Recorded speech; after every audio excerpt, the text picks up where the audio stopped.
So, you've just moved to the Netherlands. You're probably busy getting the hang of the bike lanes, the grocery stores, all that good stuff. But have you given much thought to your financial future here?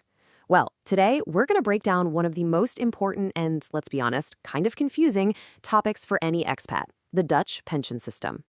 Look, setting up a life in a new country is a huge undertaking. The last thing you need is to feel lost about how retirement works. So, whether you're an employee, a freelancer, or you're just planning to be here for the long haul, this is all about giving you a clear, straightforward guide to the whole system. So here's how we're going to tackle it. We'll start with the overall blueprint of the system. Then we'll dive into each of the three pillars one by one. And finally, we'll talk about how you can actually take control of your future. Think of it as your roadmap to getting started. All right, let's dive right into the blueprint. At the very core of the Dutch system is this really simple but powerful idea, the three pillars. Seriously, if you get this one concept, everything else just clicks into place. The best way to think about it is like you're building a house. Pillar 1 is your state pension. That's the foundation that pretty much everyone gets. Pillar 2 is your workplace pension, which is like the main structure of the house for most employees. And then you've got Pillar 3, your personal pension. That's the roof, the fancy kitchen, all the finishing touches you add yourself. Your final retirement income is just a mix of these three, and it all depends on your personal journey. Okay, let's start with that foundation, that first pillar. It's known as the AOW, and it's the basic pension that the government provides for everyone when they retire. The AOW, which stands for a very long Dutch name, is what's called a pay-as-you-go system.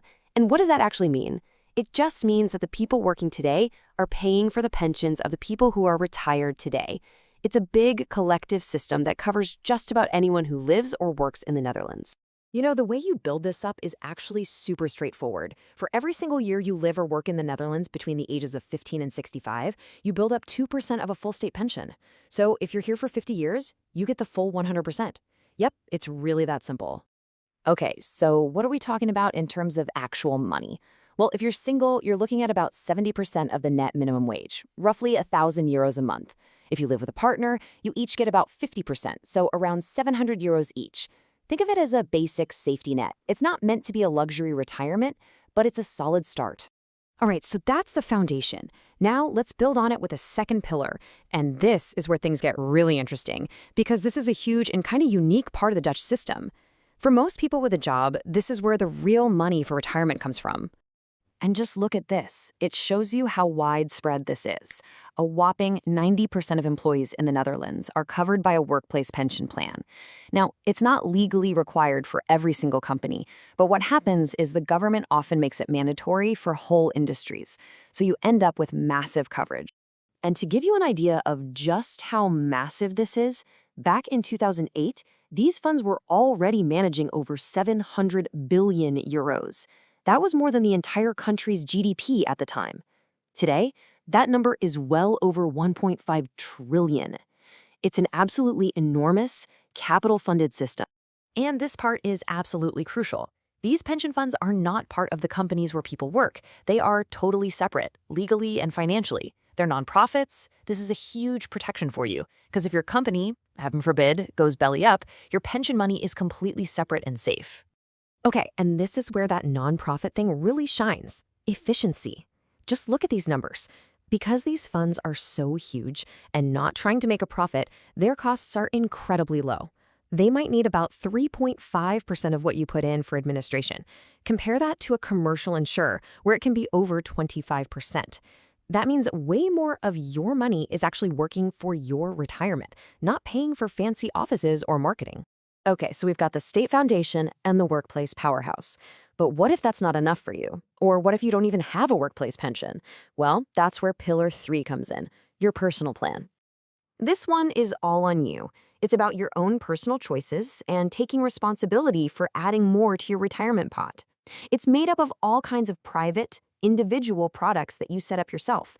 You might hear terms like life renta, which is a kind of annuity, or you could be investing in funds through a special account.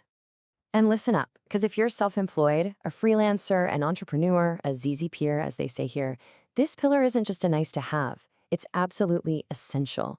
Without a company pension plan, this is your main tool for building a solid retirement fund on top of the basic state pension. The catch? It's all on you. You got to have the discipline to actually do it. But The really great thing here is the flexibility. You get to choose what works for your own financial goals and how much risk you're comfortable with. Plus, the government actually wants you to do this, so they offer some pretty sweet tax benefits. Your contributions are often tax deductible, which is a really powerful way to build extra wealth for your future. All right, so we've gone through the whole blueprint, right? The state foundation, the workplace powerhouse, and the personal plan. So what's next? How do you actually use this information to take charge of your own financial future here? Okay, here's your action plan. It's all about using this three-pillar framework to get a clear picture of where you stand.